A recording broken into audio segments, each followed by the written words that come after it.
et maintenant. Non pas demain, non pas tout à l'heure, non pas ce soir, mais ici et maintenant. Je te remets toutes choses. Je te remets mon esprit et tout ce que je suis. Je m'efface afin que toi seul sois vu. Reçois toute la gloire, Jésus. Merci encore pour la grâce que tu m'accordes de me tenir devant ton peuple pour être ce canal vil que tu utilises pour ta gloire.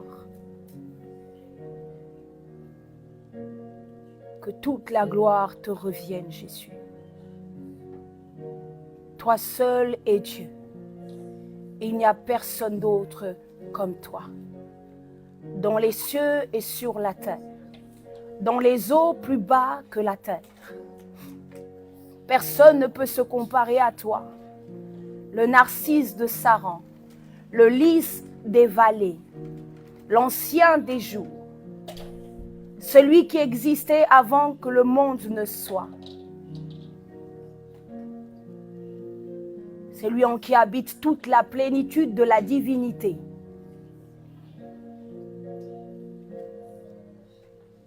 Le recours de tous ceux qui ont déjà tout essayé. Le secours des hommes. C'est toi, Jésus-Christ. Et personne d'autre. Et c'est sur ta parole que je me tiens encore ce matin. Devant ton peuple. Merci parce qu'il t'a plu, Seigneur, de choisir une femme aussi faible que moi, afin de glorifier ton nom. Merci, Seigneur, pour le privilège que tu me donnes. Que ta puissance s'accomplisse, parce que notre royaume n'est pas en parole seulement, mais en démonstration de puissance. Que la gloire soit rendue à Jésus-Christ. Est-ce que tu peux acclamer Jésus?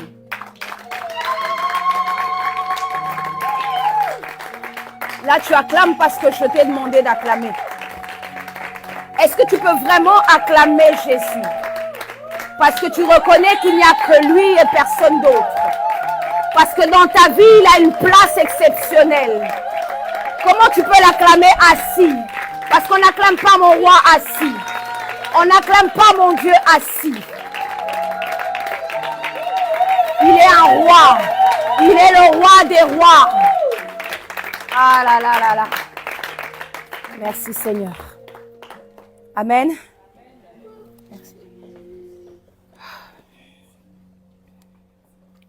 Bonjour à tous. Je remercie encore le Seigneur qui m'accorde la grâce de me présenter devant vous ce matin. Et je salue aussi le prophète, je pense qu'il nous suit en ligne. Merci encore pour la confiance et la grâce d'apporter la parole justement au peuple de Dieu. Merci à mon ami, le Saint-Esprit, sans qui je ne serais pas là. Mon allié fidèle, Saint-Esprit. Ma part non négociable. Celui dont je dépends pleinement et complètement. Saint-Esprit, je voudrais t'honorer encore. Te dire merci pour tout. Amen. Alors, désolé. Le titre du message ce matin, ça sera « L'esprit de la parole incarné dans une génération ». Est-ce que tu peux dire à ton voisin « L'esprit de la parole incarné dans une génération ». Dis-lui bien, peut-être qu'il n'a pas bien entendu. Lève-toi, va dire à 3 personnes l'esprit de la parole incarné dans une génération, prophétiquement.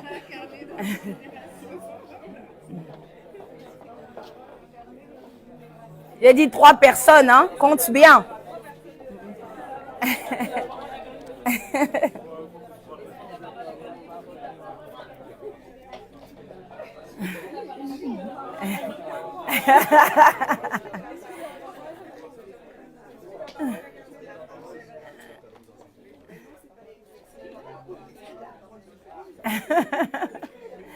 l'esprit de la parole incarné dans une génération.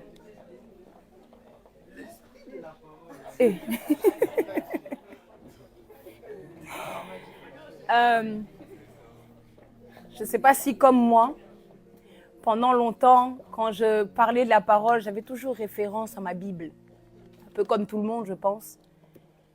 Jusqu'à ce que Dieu me fasse bien comprendre que oui, il y a la Bible, mais la Bible, c'est les Écritures. C'est des Écritures, elles sont saintes. Mais il y a la parole. La parole, c'est Christ. C'est lui qui est la parole. Il est au-delà d'une Bible. Parce qu'il est la Bible. Ah, tu n'as pas encore saisi. Il est la Bible. Et la parole, c'est fait chair. C'est Christ. Et c'est de lui que j'aimerais te parler ce matin. Lui qui a habité parmi les hommes, lui en qui contient toute la lumière, sans lui que toute chose est, toute chose subsiste en lui. Il n'y a rien sans lui, en dehors de lui, il n'y a rien.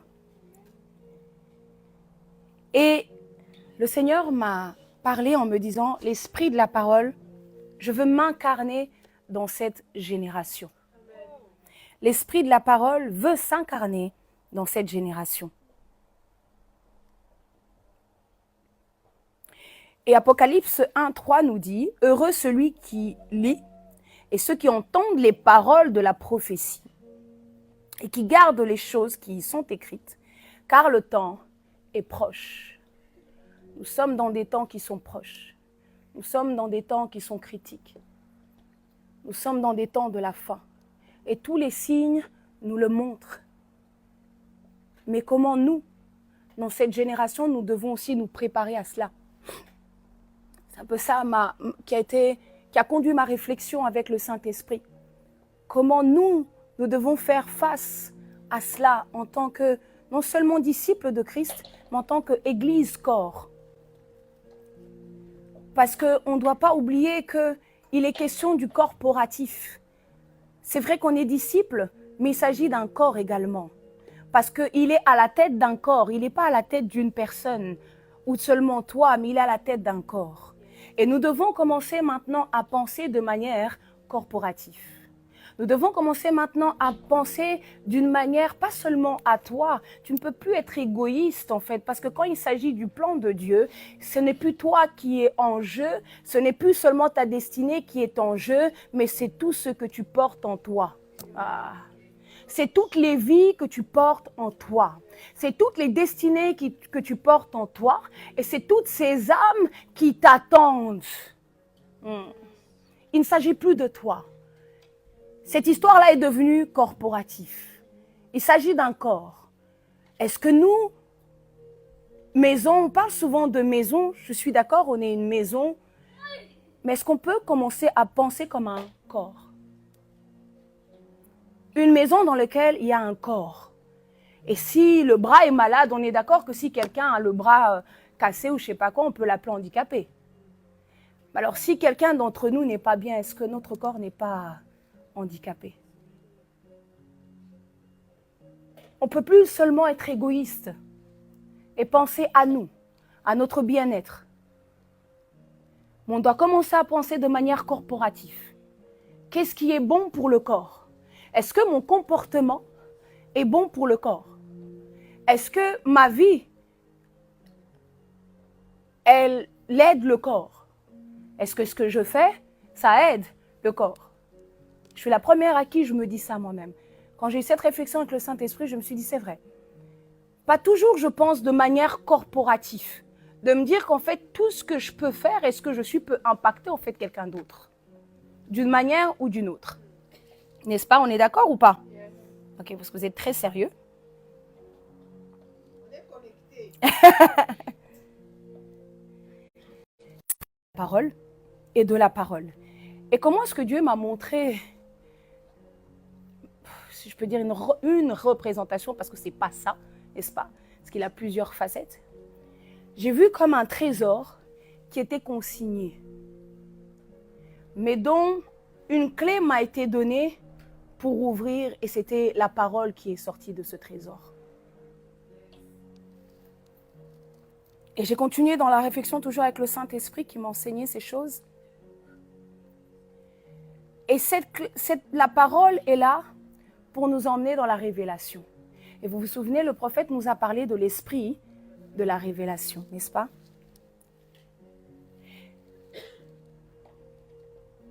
Et je voudrais un peu qu'on comprenne aussi le concept même de l'incarnation. Et je voulais aussi expliquer la réincarnation parce que très souvent les gens confondent. On dit, je veux me réincarner, ce n'est pas la même chose, se réincarner et s'incarner. L'incarnation ici désigne le fait qu'un être spirituel prend une forme corporelle. Et dans le christianisme, on dit l'incarnation fait référence à Jésus-Christ, qui est Dieu, fait homme, la parole qui a été faite chair, qui a habité parmi nous. C'est l'incarnation même. L'incarnation peut aussi désigner le fait qu'une idée ou une qualité se manifeste de manière concrète dans l'homme, le caractère de Christ. La réincarnation, par contre, c'est une croyance selon laquelle une âme renaît plusieurs fois dans différents corps après la mort. Et ça, c'est des concepts centraux que l'on peut trouver dans l'hindouisme, le yoga ou tout ce que vous voulez. Ils vont vous parler plus de la réincarnation. Après, il y a une autre dimension où ils vont carrément parler de se réincarner en animal. Mais ça ne nous intéresse pas, n'est-ce pas? Nous, on veut que Christ s'incarne en nous, n'est-ce pas? Est-ce que tu peux dire à ton voisin que Christ s'incarne en toi? Est-ce que tu as compris c'était quoi l'incarnation? Ok. Et je voudrais encore vous dire que le voile est déchiré, c'est ce que Christ a fait. Et le message d'ailleurs que le prophète est venu prêcher, le titre c'est « Le chemin qui mène au dévoilement ». Et le Saint-Esprit m'a dit, est-ce que tu as compris à quelle lumière on vous a exposé avec ce message? Et j'étais là, je me disais, tiens, je n'avais pas pensé de cette manière. Le Saint-Esprit m'a dit, mais comment alors on arrive à la révélation?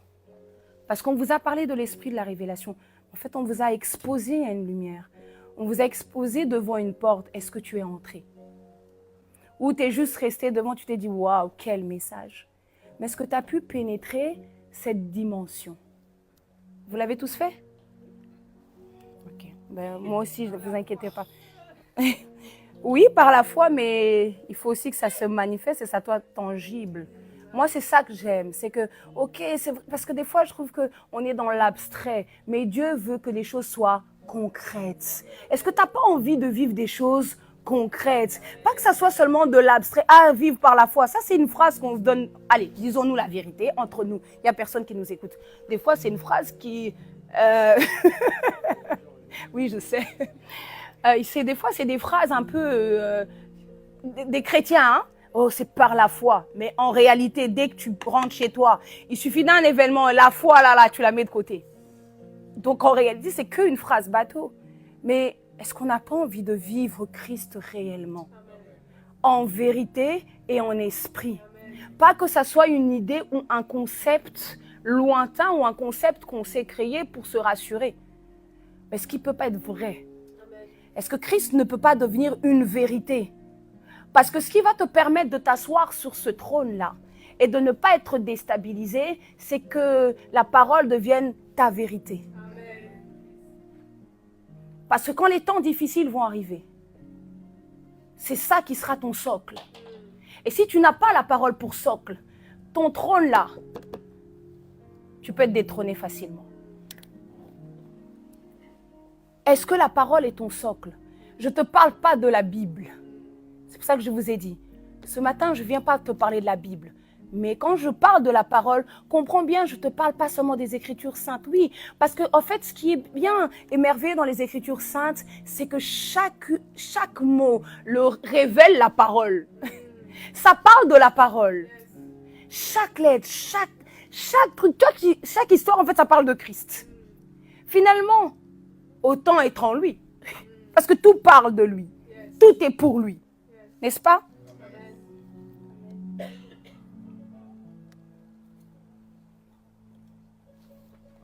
Et nous sommes un peuple qui avons la grâce d'être un peuple prophétique, qui pouvons voir au travers du voile, comme je vous l'ai dit. Mais ce qu'il faut également, c'est que cette parole soit inscrite en nous. Au-delà juste qu'elle nous visite, au-delà juste qu'elle nous fasse du bien, mais qu'elle soit inscrite dans nos cœurs. Vous savez, avant la loi qui a été donnée à Moïse, elle a été donnée sur des tables. Mais aujourd'hui, il n'y a pas de table. Ce qui sert de table, c'est ton cœur. Il faut que cette parole soit inscrite sur ton cœur. Parce que cette parole, c'est la loi de l'esprit de vie. Et une chose que le Saint-Esprit m'a dite il y a 2-3 semaines, c'est que lorsqu'il n'y a plus la parole, ce qui régit, c'est la loi. Et souvent dans ta vie, ton problème, c'est qu'il n'y a pas la parole.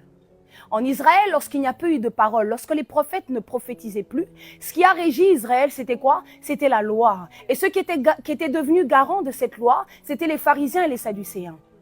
Mais lorsque la parole vivante est venue, la parole faite chair est venue. C'est pourquoi cette femme adultère qu'on a amenée, tout le monde voulait la lapider. Oui, la loi disait que cette femme était adultère, il fallait la lapider. Mais la parole a dit que celui qui n'a jamais péché, lui jette la première pierre. C'est ce que la parole fait. Parce que la parole est prépondérante sur la loi. La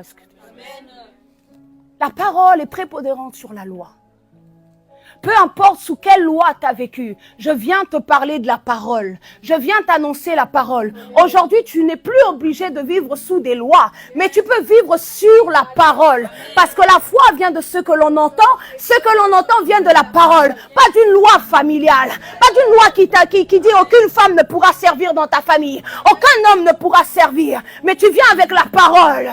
Oremandebe qui nous a fait triompher. La parole sur laquelle nous tenons. Et aucune loi ne peut se tenir devant cette parole.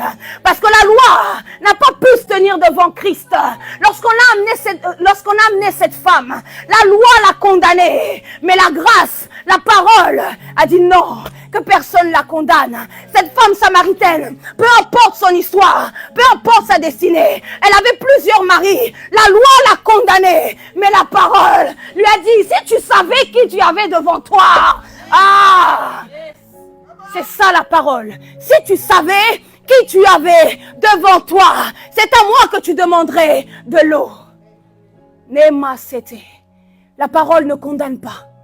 La parole relève. La parole ne condamne pas. La parole aime. La parole.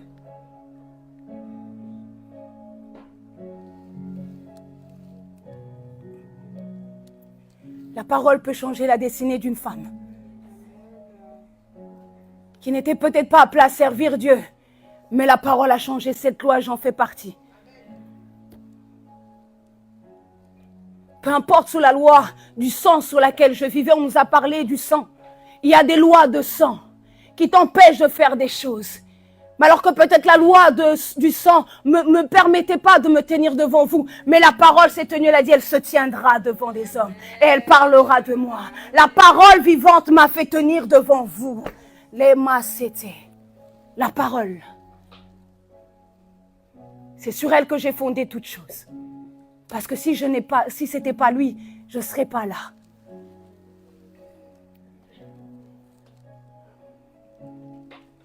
Et il faut une fusion entre nous et la parole. Il faut une fusion. Il faut l'unité, être un. Et c'est ça que la parole veut. S'incarner dans des hommes, devenir un dans leur chair, être inscrite sur leur cœur. Est-ce que tu peux dire, je veux devenir un avec la parole? Est-ce que tu le penses vraiment ou tu le dis pour me faire plaisir? Nous voulons devenir un avec la parole.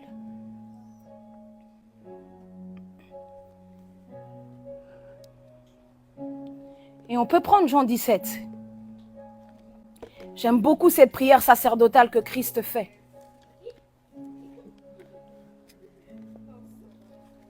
Nema Adai.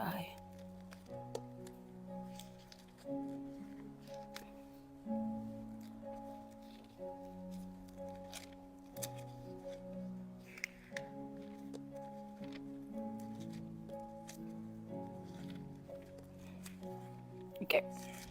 Est-ce que vous l'avez tous?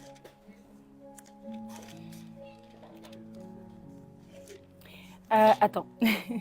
Désolée. On va commencer par le verset 1.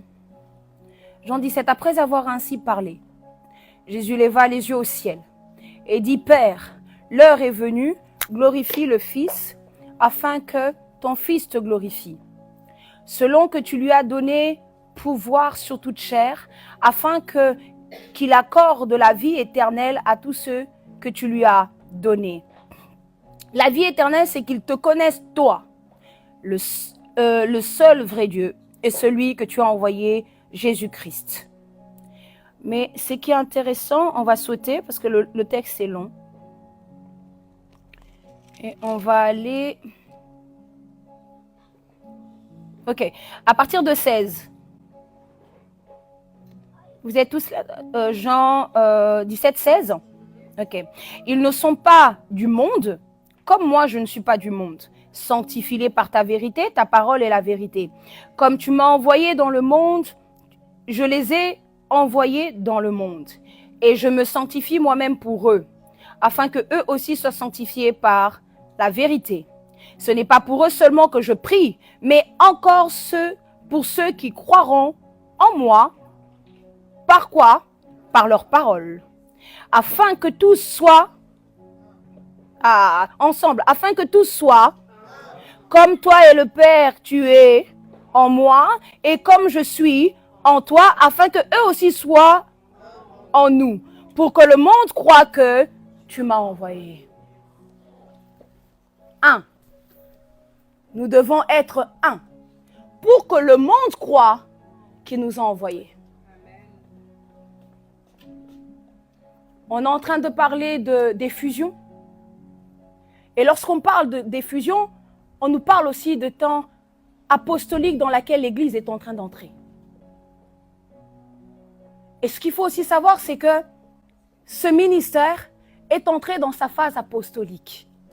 Parce que lorsque nous avons traversé ce bord, nous sommes passés de l'autre côté du bord. Vous vous souvenez, pendant longtemps, on a prié, on a parlé d'Ézéchiel. Qu'est-ce qui attendait de l'autre côté? C'était des âmes.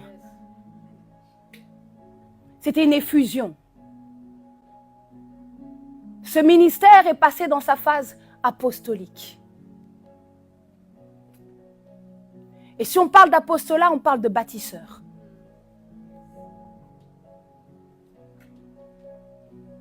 Et si on parle de bâtisseur, on parle d'architecte, de plan. Parce qu'on bâtit selon un plan. D'ailleurs, lorsqu'il a fallu que Moïse bâtisse la tente d'assignation, n'est-ce pas? C'est selon un plan qu'il a fait. Lorsque David a fait la tente d'adoration, n'est-ce pas? C'est encore selon un plan. Lorsque Salomon a bâti le temple, c'est toujours selon un plan. Sur quoi tu bâtis ta vie? Quel est le plan que tu as pour bâtir ta vie? Quel est le plan que tu as pour bâtir ton ministère? Quel est le plan que tu as pour bâtir ton mariage? Quel est le plan que tu as pour bâtir ta destinée? As-tu un plan? Demande à ton voisin. Et là, je ne te parle pas de ton plan caché. Là, je ne te parle pas d'un plan que tu n'oses pas assumer devant nous. Là, je te parle d'un plan qui t'a été donné par l'esprit de la parole. Je te parle d'un plan qui a été inspiré par l'esprit de la parole. Parce que même Christ a agi selon un plan. Il n'est pas venu faire juste des choses pour faire. Mais il y avait un plan derrière, c'était le plan du Père. Je ne fais que ce que j'ai vu au Père faire. Je ne fais que ce que le plan du Père me demandait. Et même quand c'était difficile, qu'il était face à la mort, et même quand il a voulu abandonner, non pas ma volonté, mais ta volonté. Non pas mon plan, mais ton plan. Est-ce qu'il y a des hommes et des femmes dans cette génération qui peuvent dire non pas mes plans à moi, mais ton plan? Est-ce qu'il y a des hommes et des femmes qui peuvent se lever et dire oui, c'est vrai que j'avais des plans, c'est vrai que j'avais toute une vie, mais maintenant je suis prêt à prendre ton plan à toi. Son plan, c'est que mon règne vienne et qu'il s'établisse sur la terre. C'est ça le plan. Le plan, c'est qu'on établisse le règne de Christ partout. C'est ça le plan.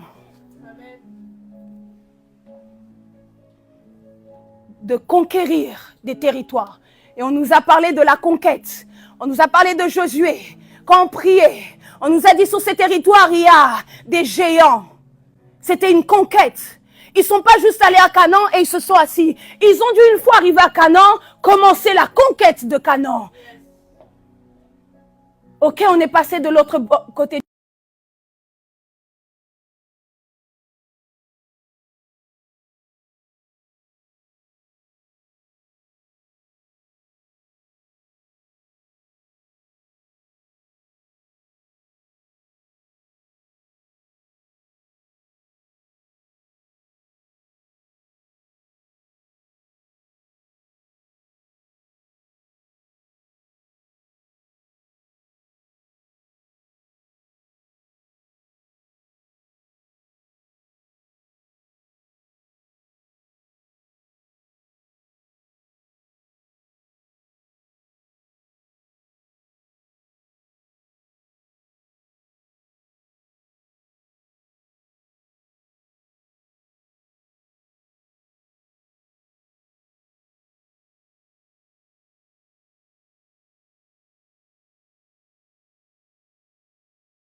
Est-ce qu'il y a des hommes et des femmes qui ont un esprit différent dans cette génération, qui peuvent se tenir et dire non, t'as trop embêté les autres générations, mais nous, tu nous auras pas.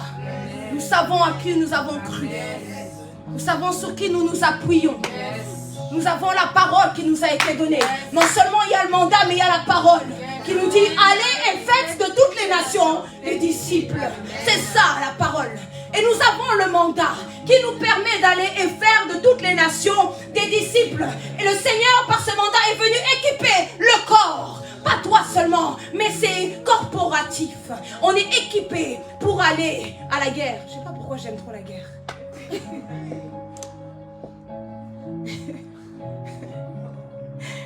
Allez à la guerre. Moi, j'aime bien me péter. Vous êtes trop sérieux, alors je vais un peu faire des blagues. Allez à la guerre. Couper des têtes, vous connaissez. Lancer des pierres, briser des nuques. Ceux qui ne meurent pas sous mon épée, ils meurent sous les pierres. Ceux qui ne meurent pas sous les pierres, ils meurent sous la grêle. C'est comme ça. Comme les Quinois disent au côte ici, esprit. Au côte ici, esprit. Parce que si à un moment on n'a pas un autre esprit, on n'a pas une autre attitude, les gars, on sera toujours dans les mêmes choses. On vivra toujours les mêmes choses. Il n'y a rien qui va changer si on ne change pas d'attitude, ni de positionnement, ni notre manière de voir les choses, ni de faire les choses. Il n'y a rien qui va changer. On reviendra encore là, dans 10 ans, dire « Ah, il y a un réveil qui va arriver. Ah non, c'est bon. J'en ai 38, les gars. » J'en ai 38. Moi, dans 10 ans, j'aurai 48. Ça va être chaud. Je serai là, mais ça sera plus la même chose. Même maintenant, je le sens. J'ai 38 ans. Je sens que c'est plus la même chose que quand j'avais 28 ans. Mais alors 48 ans. Et comment? C'est vrai peut-être, mais tu sens aussi que tu n'as pas la même énergie, il faut se le dire. Même si c'est dans la tête, bien sûr que je resterai éternellement jeune, ça je le sais. Mais... mais... ce que je veux dire, c'est que c'est maintenant en fait qu'on peut le faire. C'est maintenant qu'on peut prendre ce coche et ne pas le rater. On a peut-être raté l'autre. On nous a dit, on nous a parlé de récupération. On a récupéré, mais vous vous rendez compte comment Dieu nous aime et nous a fait récupérer. Il a dit, les gars, je vous donne encore une possibilité de ne pas rater le coche. Ça serait dommage que cette fois-ci encore qu'on puisse rater. Pourquoi? Juste une question d'attitude. Parce que ceux qui n'ont pas pu entrer dans Canaan, c'était une question d'attitude. C'est juste ça qui les a disqualifiés, je vais dire ça comme ça. C'est l'attitude. C'est oh, il y a des géants là-bas. Oh non, on n'est pas venu ici pour ça. Une attitude. Est-ce qu'on ne peut pas être dans une attitude de se dire ok, il y a des géants. Ok, ça sera difficile, mais déjà une chose, tu ne les combats pas seul. Vu qu'il s'agit du corps. Donc regarde la personne à côté de toi, regarde comment elle va être forte avec toi. Donc tu n'es pas seul. Regarde, elle a dit, on est ensemble. Tu n'es pas seul. Tu ne combats pas seul. Des fois, le diable peut te mentir et t'amener dans une solitude et te dire tu es seul. Il te dit tu es seul. Ah d'ailleurs, regarde, ils t'ont pas appelé, ils t'ont pas envoyé un message. Tu es toute seule face à ta situation. Mais il n'est qu'un menteur. Tu n'es pas seul. Il s'agit du corps. Changeons aussi d'attitude dans ce sens-là. C'est pas parce qu'on t'envoie pas un message qu'il y a un problème. Les gens aussi ont des occupations tous les jours, on travaille. C'est pas toujours évident, on va pas vous envoyer. Il faut qu'on quitte les enfantillages. Paul a dit, j'ai pensé comme un enfant. J'étais comme un enfant avant. Je croyais comme un enfant. Mais maintenant, tout ce qui est de l'enfant, je le fais quoi? Disparaître. Je le fais disparaître. Faut qu'on arrive à un moment quitter les enfantillages. Mais garder un cœur d'enfant quand même. Face à notre Christ. Mais quitter des comportements d'enfant parce qu'on t'a pas envoyé un message, tu commences à bouder. Ah les gars, non. Parce qu'on t'a pas appelé, tu commences à bouder. Non. Tu peux aussi appeler en fait. Tu peux aussi envoyer un message. Désolée de dire ça comme ça, mais il faut qu'on change d'attitude. Et je me parle même à moi-même.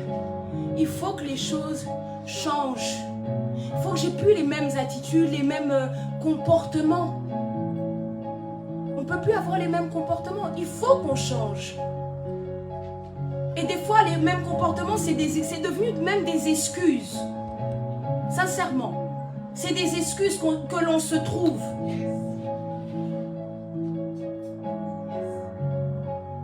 Ouais, mais moi, de toute façon, on m'aime pas trop. Ouais, mais moi, ceci, ouais, mais moi, cela. Moi, c'est hyper nombriliste déjà.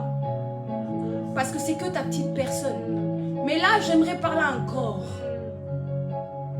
On est un corps et on y arrivera ensemble. Tu n'es pas tout seul.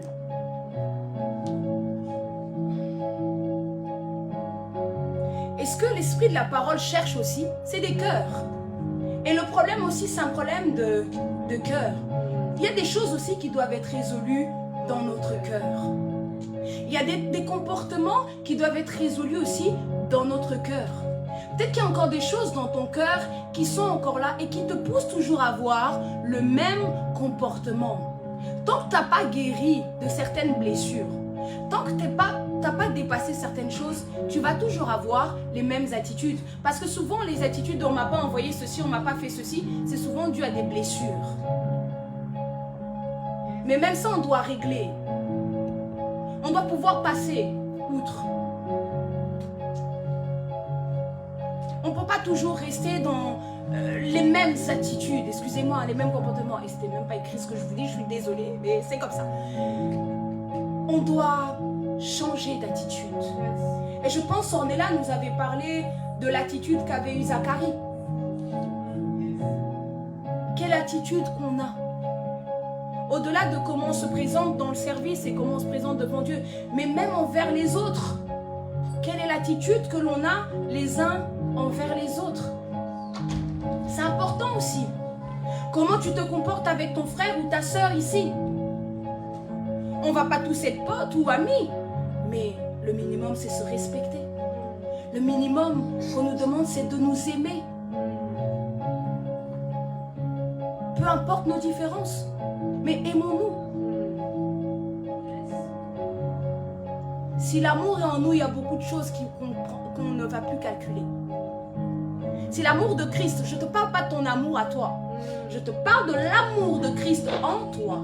Ce n'est pas la même chose.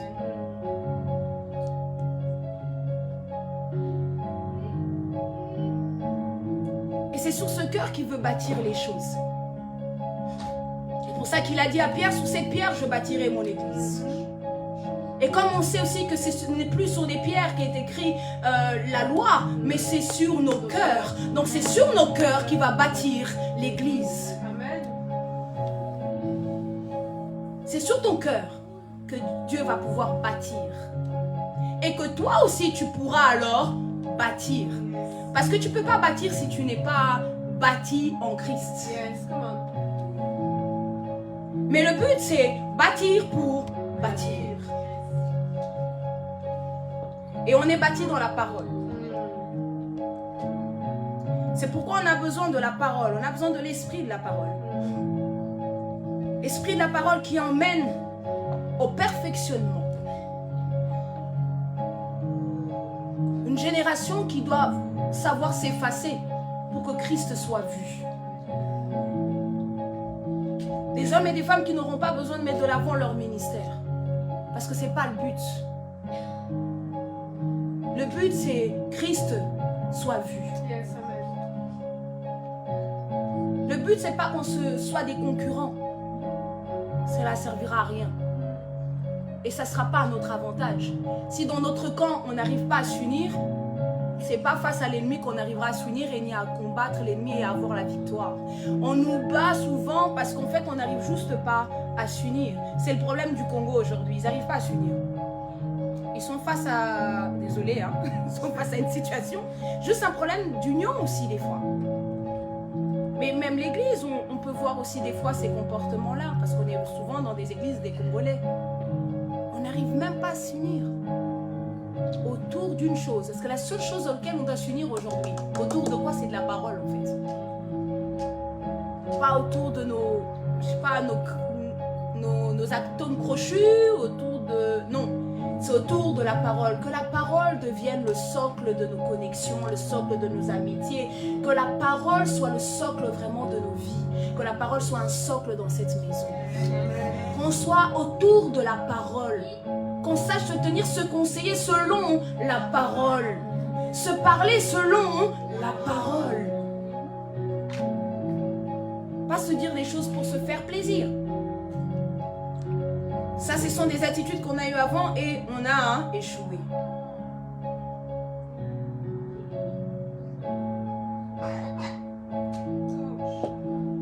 Parce que c'est important, parce que la parole vient directement du Père, par le Fils, et elle est communiquée par son Esprit.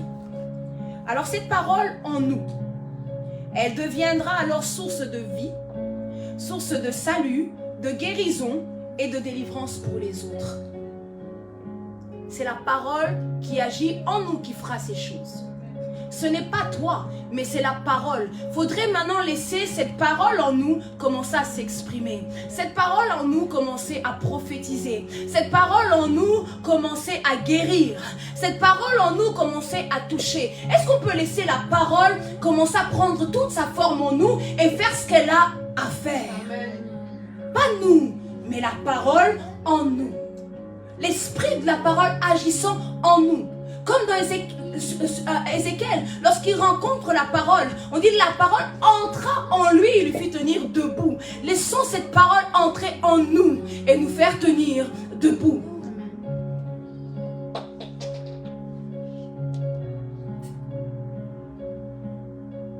Et cette parole fera ce qu'elle a à faire. Parce que cette parole est sous forme aussi d'une épée. Et c'est pourquoi dans Hébreux 4, 12, si vous voulez la référence, il est écrit: car la parole de Dieu est vivante et efficace, plus tranchante qu'une épée quelconque, à deux tranchants, pénétrant jusqu'à partager âme et esprit, jointure et moelle. Elle juge les sentiments et les pensées du quoi? Du cœur. Laissons la parole commencer d'abord à agir en nous. Et de faire un travail profond en nous.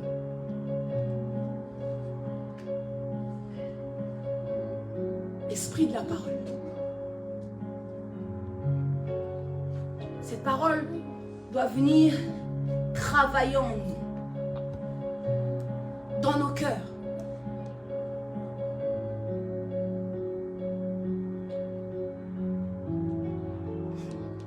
Et vous vous souvenez, en début d'année, je pense que la parole de l'année, c'était qu'il nous donne un trône en partage, n'est-ce pas? Et pendant que je me préparais pour ce message, le Saint-Esprit m'a rappelé un message que le prophète a prêché il y a des années. Il avait parlé de l'esprit de la parole, justement. Et il avait comparé déjà à l'époque l'esprit de la parole à une chaise. Et il avait dit que l'esprit de la parole était semblable à une chaise, était semblable à un trône. Et le Saint-Esprit m'a ramené dans ce message. Et il m'a dit, c'est le message qu'il a prêché là, qu'aujourd'hui, vous êtes en train de vivre. Amen. Mais il date, ce message. Je me souviens, il date depuis 10 ans, je pense. Si j'ai une bonne mémoire. L'esprit de la parole est semblable à un trône. C'est ce qu'il avait prêché. Donc quand on nous dit vous êtes assis sur un trône, en réalité c'est vous êtes assis sur la parole. Amen. Trône dont on nous a parlé, c'est la parole vivante. On est assis sur la parole, on est ancré dans la parole. On a pour socle la parole. Yes. On a pour soubassement la parole. Et il avait aussi dit également que quand il faisait la comparaison, il avait dit comme un trône, mais comme une chaise. Et la chaise a, vous savez, quatre pieds, merci. Pour parler des 4 dimensions qu'a l'esprit de la parole. Et pour ça, je vais vous emmener dans les Écritures.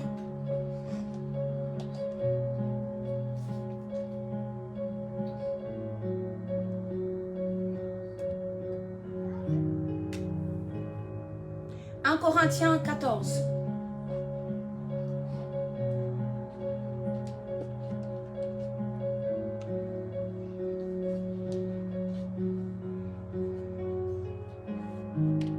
Vous l'avez tous? Yes. 1 Corinthiens 14, 6. Et maintenant, frères, de quelle utilité vous serais-je si je venais en vous parlant en langue Et si je ne vous parlais pas par révélation, par connaissance, ou par prophétie, ou par doctrine. Ce sont là les 4 dimensions de l'esprit de la parole. Tiens, est-ce qu'on ne nous a pas parlé de l'esprit de révélation? Yes.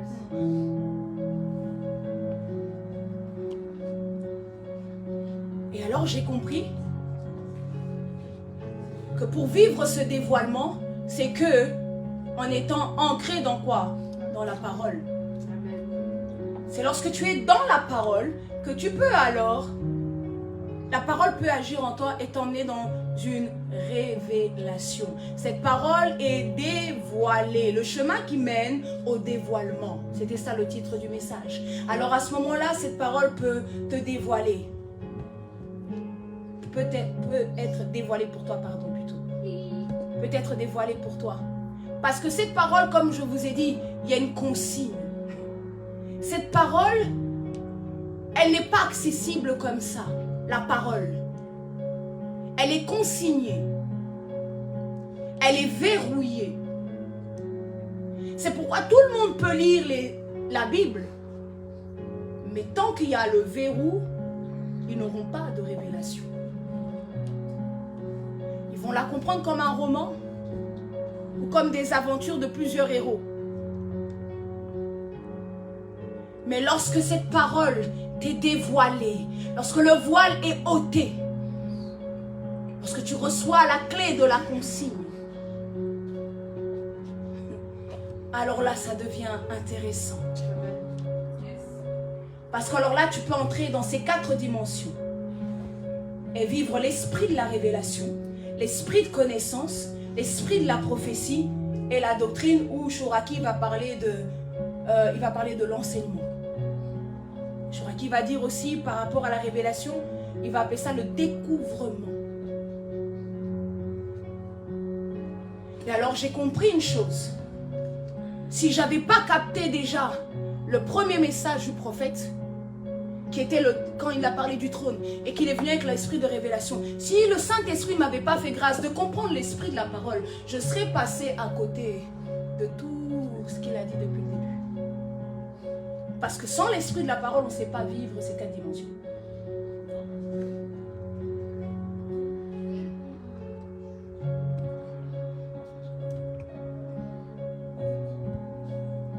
C'est pourquoi nous avons besoin d'être visités par la parole. Qui veut être visité par la parole? Amen. Qui a compris l'importance d'être visité par la parole? Amen.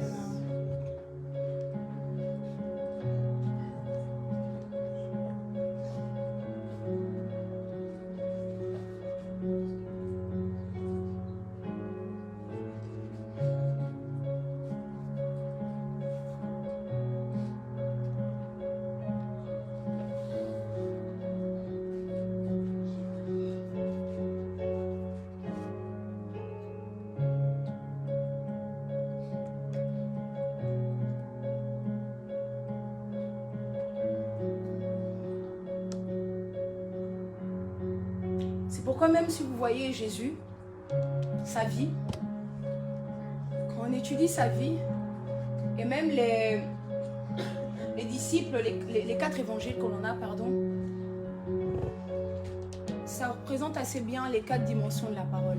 Il y en a un qui va plutôt te parler dans une dimension de la révélation, l'autre va te parler dans une dimension de connaissance, l'autre est venu avec une dimension prophétique, et l'autre c'était plus la doctrine. Et même Jésus, c'est ce qu'il a fait. Quand il était avec les disciples avant de partir, il les a parlé du royaume. Il leur a révélé le plan. Il leur a révélé toutes choses.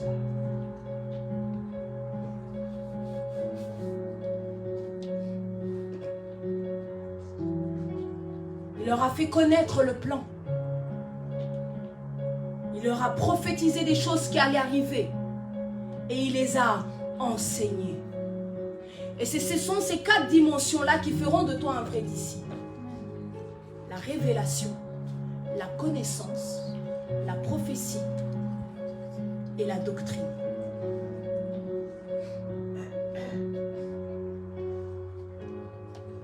La doctrine.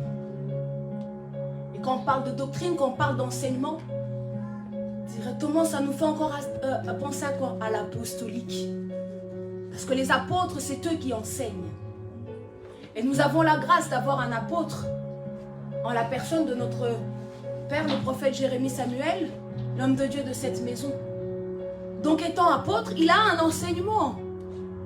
Et des fois, on s'hasarde à aller chercher d'autres enseignements ailleurs, partout. Mais est-ce que tu as déjà mangé assez la nourriture dans cette maison? L'enseignement de ton père. Qu'est-ce que tu as fait de l'instruction et de l'enseignement de ton père? Il y en a, ils écoutent 4-5 hommes de Dieu. Je ne suis pas contre ces choses-là. Qu'on s'entende bien. Mais toi, tu as une source, tu as un enseignement, tu as quelqu'un qui te donne déjà une doctrine. Et mieux vaut aussi t'assurer que tu es déjà dans la parole pour pouvoir discerner les esprits. Parce que des fois, derrière certains messages, vous ne connaissez pas les esprits. Et une chose que le Saint-Esprit m'a dit en me parlant de ce message, c'est qu'il y a un vent de mensonges, un vent d'esprit de mensonge plutôt, et d'esprit de mensonge, et attendez, comment? De séduction, merci. Des esprits séducteurs et de mensonges qui sont derrière beaucoup de messages que vous écoutez, c'est ce que le Saint-Esprit m'a dit. Mais si tu n'es pas ancré dans la parole, tu vas être emporté, flottant à tout vent, et quoi? Et doctrine. Tu vas être flottant. Demain, tu vas être là. Demain, après, tu vas... Ah non, là-bas, il y a la parole. Mais finalement, la parole, c'est Christ. Là-bas, il n'y a pas la parole. La parole, c'est Christ. Il n'y a pas un endroit où il y a la parole particulièrement. La parole, c'est Christ.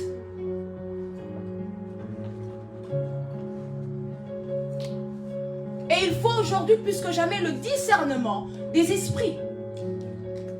Et on a ce discernement quand on est ancré dans la parole, dans la doctrine, dans l'enseignement.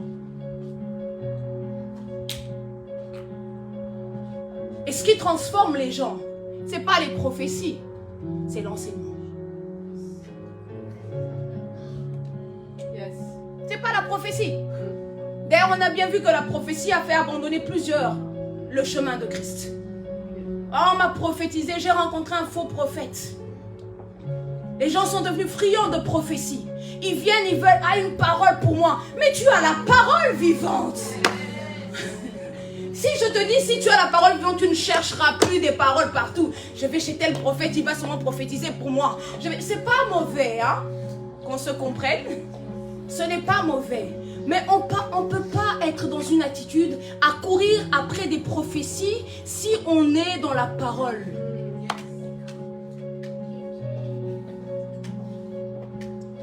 Ah, t'es prophétesse. Ah, qu'est-ce que Dieu dit pour moi? Rien. Attendez, je ne suis pas un jukebox de prophétie.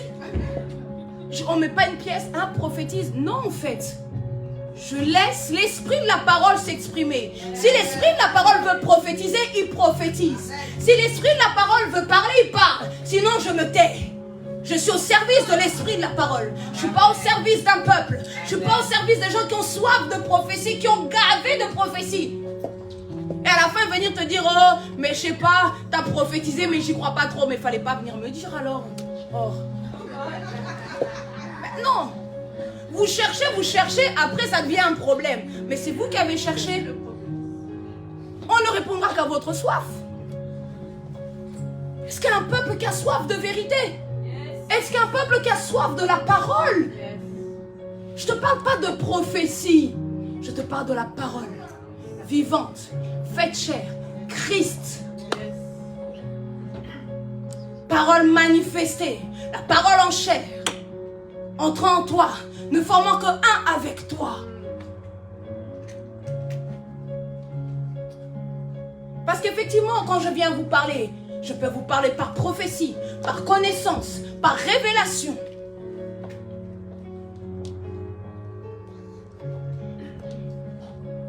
Mais le mieux, c'est de laisser s'exprimer la parole.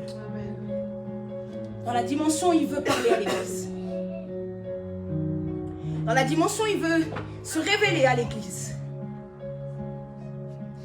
Car c'est l'esprit qui vivifie, la chair ne sert de rien. Les paroles que je vous dis sont esprit et vie.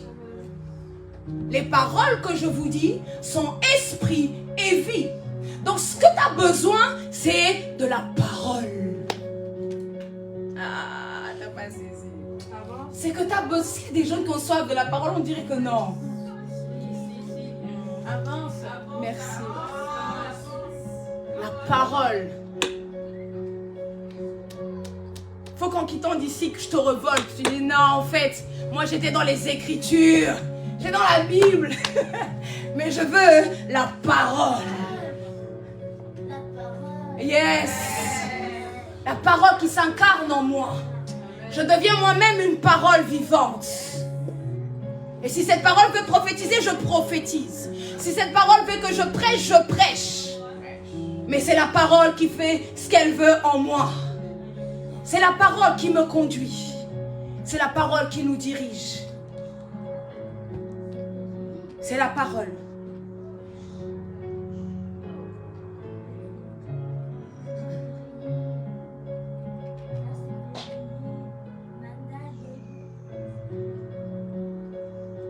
Et le mandat que nous avons reçu, c'est celui de parler de la part de la parole. Le but aussi, c'est que nous restions sur nos trônes, n'est-ce pas? Pour ne pas être détrônés. C'est pourquoi nous avons besoin de la parole. Et la parole aussi, c'est l'évangile.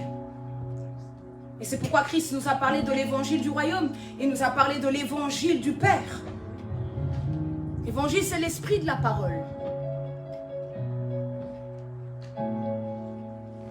Et c'est par l'esprit de la parole que son règne va s'imposer. C'est par l'esprit de la parole qu'il impose son règne sur toute vie. C'est par l'esprit de la parole qu'il impose son règne sur son église. C'est par l'esprit de la parole qu'il peut imposer son règne sur nous. C'est pourquoi nous avons besoin d'être unis en lui. Pour que nous puissions bâtir une église glorieuse. Une église dont les hommes et les femmes sont sur leur trône. Et s'il y a un vent, ils ne seront pas emportés à cause du vent. Parce que le vent, c'est un enseignement aussi.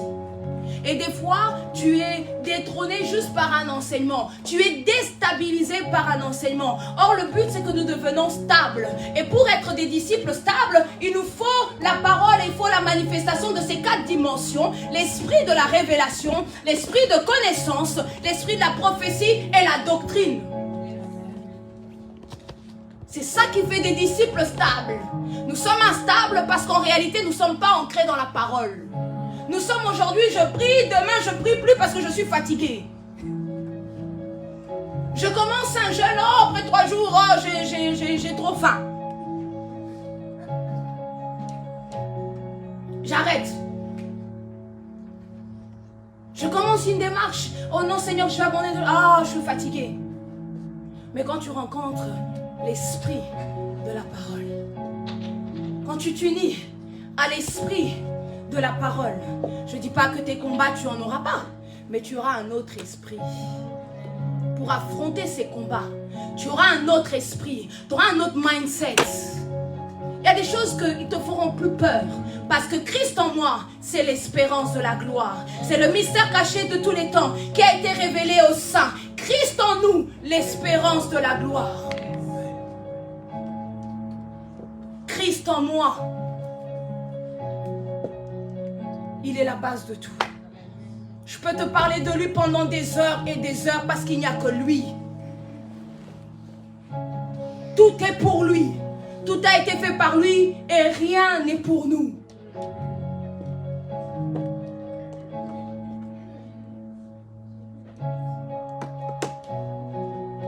Et nos trônes ont besoin d'être stables. Ta vie a besoin d'être stable. Ce trône représente ta vie.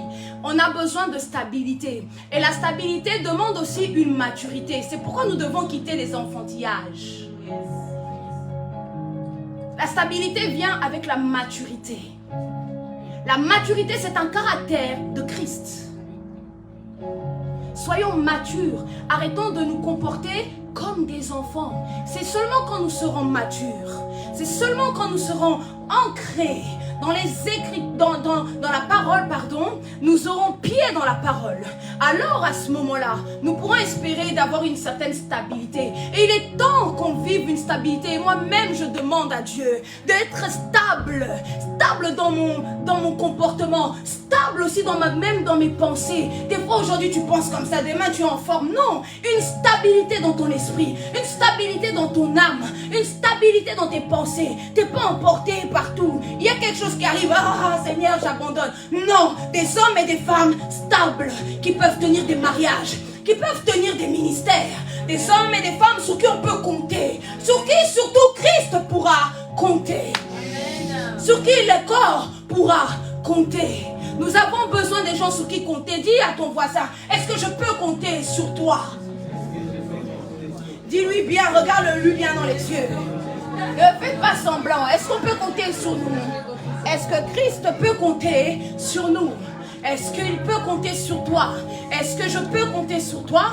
Est-ce que le prophète peut compter sur nous? Est-ce qu'au premier truc, on ne va pas tout la mouisia zaza, comme disent les Guinois? Ça veut dire, salut, tu fouilles.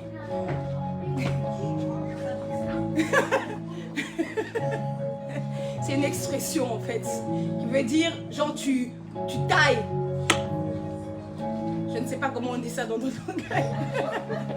On ne sait pas traduire. Ça veut dire, je m'enfouis, je ne veux rien savoir, je regarde ni de gauche à droite. Mais, est-ce qu'on pourra compter sur nous? Au-delà de nous qui comptons sur toi, mais est-ce que Christ pourra compter sur toi? Sincèrement, et c'est des questions, je pense, qu'il faut se poser. C'est aussi des fois des réalités devant lesquelles il faut se poser. Il faut aussi se dire, est-ce que Seigneur, tu peux compter sur moi?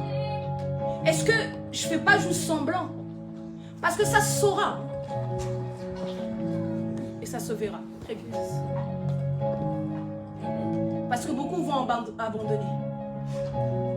Les disciples, je crois qu'ils étaient 120 au départ, ou je ne sais plus. À la fin, ils en est resté combien? 12. Et je pense que tous, dès le début, ils ont dit, non, Jésus, on sera avec toi, t'inquiète. Peu importe ce qui va arriver, on sera avec toi. Mais combien de gens sont restés finalement? 12 sont restés.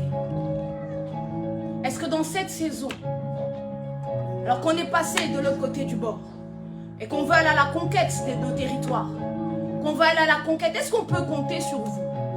Est-ce qu'on peut compter les uns sur les autres? Ou non? Ou à la moindre occasion, au moindre géant, tu vas dire, pardon, lui il est trop grand. Lui il est trop grand, je laisse. Tu vas voir le mur, oh non, il faut faire tout le tour du mur là, 11 fois comme les d'Israël autour du mur de Jéricho, flemme. Encore nous on est dans une génération de flemme. Oh, Nanani fait ça. Oh, flemme. La flemme. Oh, j'ai la flemme. Non, quittons la flemme. Même pour ceux qui sont sportifs, là. Pour réussir, il faut une mentalité. Il faut le mental. Il faut la discipline, merci. Il faut un mental, il faut la discipline. Et nous aussi, d'ailleurs, disciples, il y a dans disciple, il y a discipline. Il faut qu'on ait une hygiène de vie, en fait, aussi Saint-Esprit. Une discipline et une hygiène de vie qui est importante pour un disciple. Des fois aussi, ce qui ne te permet pas de faire le jeûne, c'est juste ton hygiène de vie. Je vous le dis. Une hygiène de vie qui ne te permet pas de jeûner. Il faut qu'on ait une bonne hygiène de vie. Il faut avoir le mental.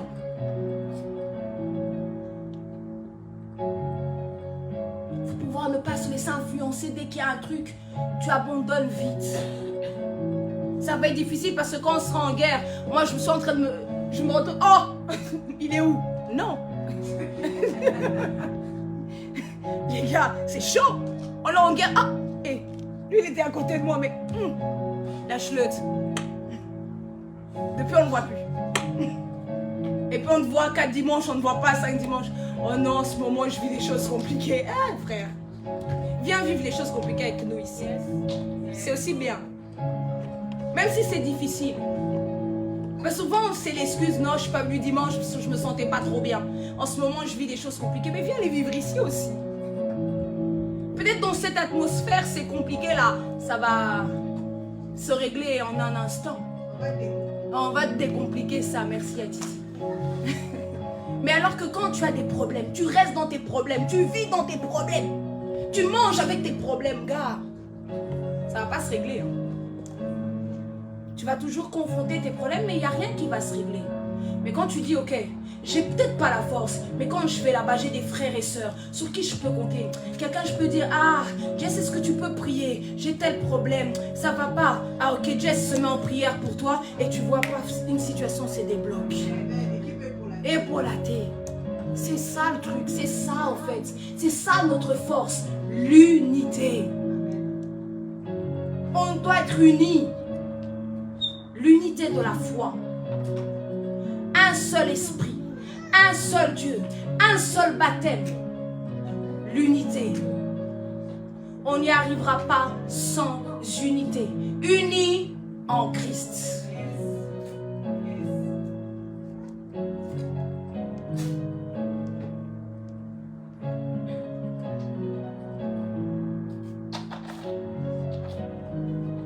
Parce que comme je vous l'ai dit, on est entré dans une phase apostolique.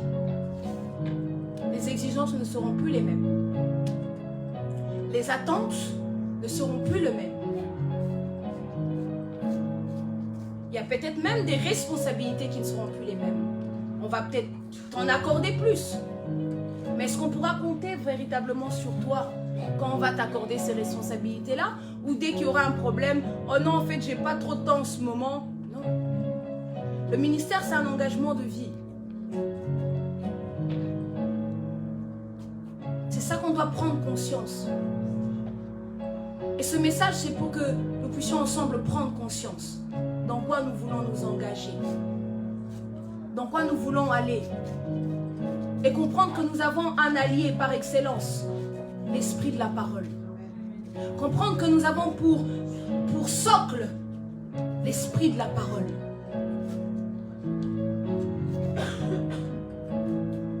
Est-ce que tu peux te lever?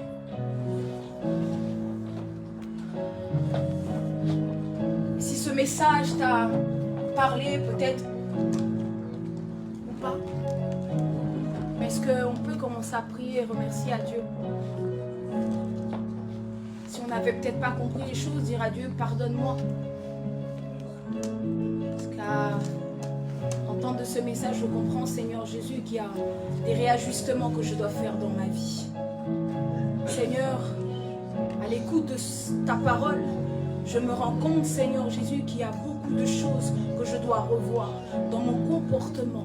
Dans comment je fais les choses, Seigneur.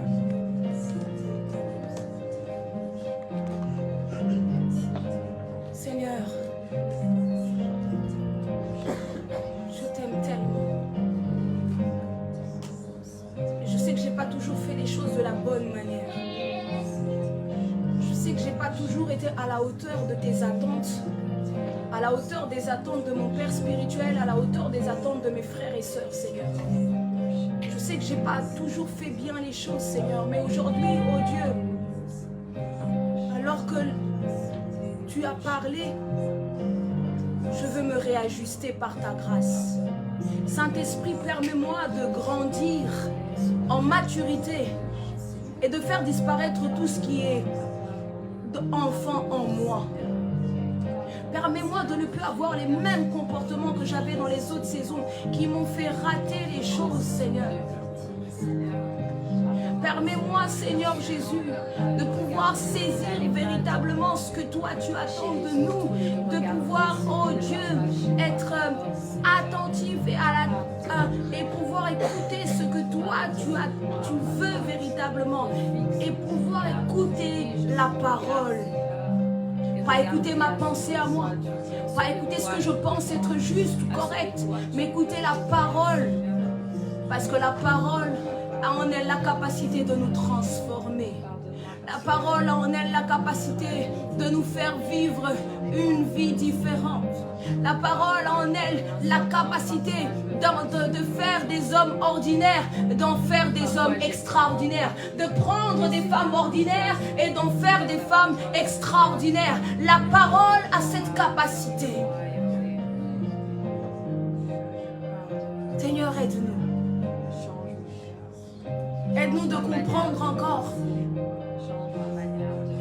les choses. Moi, j'ai parlé ce que tu m'as permis de dire à ton peuple, Seigneur. Mais je sais, Saint-Esprit, que c'est toi qui convaincs du péché, du jugement et de la justice. Ce que moi, je n'ai pas pu faire dire, toi, tu le feras. Et c'est à toi que je rends encore toute la gloire. Seigneur, fais ce que tu veux encore.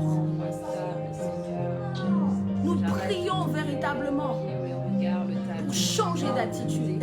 Est-ce qu'on peut prier pour une stabilité dans nos vies? Est-ce qu'on peut prier pour la stabilité? Est-ce que tu peux commencer à prier pour la stabilité dans ce ministère? Que Dieu nous rende stables pour ce ministère. Que Dieu nous rende stables pour nos familles. Que Dieu nous rende stables pour nos parents. Pour dans nos relations, qu'on soit stable. Est-ce que tu peux prier pour la stabilité?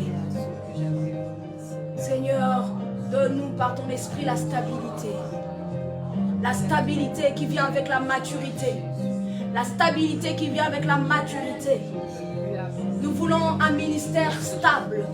Nous voulons des disciples stables. Nous prions pour être des disciples stables. Nous prions, Seigneur, pour être des fils et des filles stables, sur qui notre Père spirituel pourra ainsi compter, Seigneur. Donne-nous d'être stables, Seigneur. Donne-nous de pouvoir être stables, Seigneur. Je t'en supplie, ô Dieu. Nous prions pour une stabilité. Nous prions pour que ce ministère devienne stable. Nous prions, Seigneur, de ne pas toujours avoir un éternel recommencement. Mais que l'œuvre que tu as commencée, Seigneur, dans cette maison, que tu puisses la rendre parfaite, Seigneur Jésus. Merci encore, Seigneur, parce que c'est toi, Seigneur, qui nous a fait entrer, oh Dieu, mon roi, dans cette dimension apostolique. Et tu nous as parlé d'un mandat que tu nous as donné. Nous voulons être dignes de cette vocation. Nous voulons être dignes de ce mandat. Nous voulons être dignes, Seigneur, de cet appel. Nous voulons être dignes, oh Dieu. Merci, Seigneur. Amen. Est-ce que tu peux aussi prier pour le prophète et pour toute l'équipe du prophète? Nous savons qu'il va prêcher tout à l'heure. Est-ce qu'on peut prier encore afin que le Saint-Esprit le conduise et que véritablement que le feu du réveil soit allumé là-bas? Prions au nom puissant de Jésus. Oh Seigneur, nous venons te recommander encore, Seigneur, le prophète, le père de cette maison, le visionnaire de cette maison. Nous te le recommandons entre tes mains, Seigneur Jésus. Et nous prions aussi afin que tu le couvres et que tu couvres toute son équipe, Seigneur. Nous prions, Éternel, que tu les accompagnes, oh Dieu, là où ils vont, et que ton prophète, Seigneur Jésus, soit conduit par ton esprit afin d'aller prêcher, afin d'aller enseigner, Seigneur Jésus, à ton peuple, oh Dieu. Enfin, Seigneur Jésus, que la gloire te soit rendue à toi, parce que c'est le temps de l'effusion, tu nous as dit. C'est le temps de l'effusion, Seigneur, et nous voulons un peuple qui est réveillé, car c'est toi qui nous dis, réveille-toi, toi qui dors, réveille-toi d'entre les morts, et Christ t'éclairera. Oh Seigneur Jésus, je prie, oh Seigneur, afin que tu puisses encore, oh Seigneur, agir par ton mandat apostolique, pour emmener ton prophète à entrer vraiment dans cette phase et à prêcher dans sa dimension apostolique, Seigneur Jésus. Merci parce que tu l'as équipé. Tu es en train de le préparer pour cela, oh Dieu. Merci encore, Seigneur Jésus, pour ta grâce que tu ne cesses de manifester, oh Seigneur, envers cette maison, envers chacun d'entre d'entre nous. Nous prions encore que tu puisses les sécuriser, nous prions que tous les moyens de transport qu'ils vont prendre, que ce soit la voiture et tous ceux qui seront en voiture, que tu puisses les garder. Nous prions qu'aucun accident leur arrive au nom de Jésus. Nous prions qu'ils soient préservés. Oh Seigneur, à l'aller comme à l'arrivée, au nom de Jésus-Christ. Les mots c'était, nous prions que la bonne nouvelle soit annoncée, que les vies soient transformées pour un seul nom, le nom de Jésus-Christ. Et afin que Jésus soit loué. Est-ce que tu peux acclamer Jésus-Christ?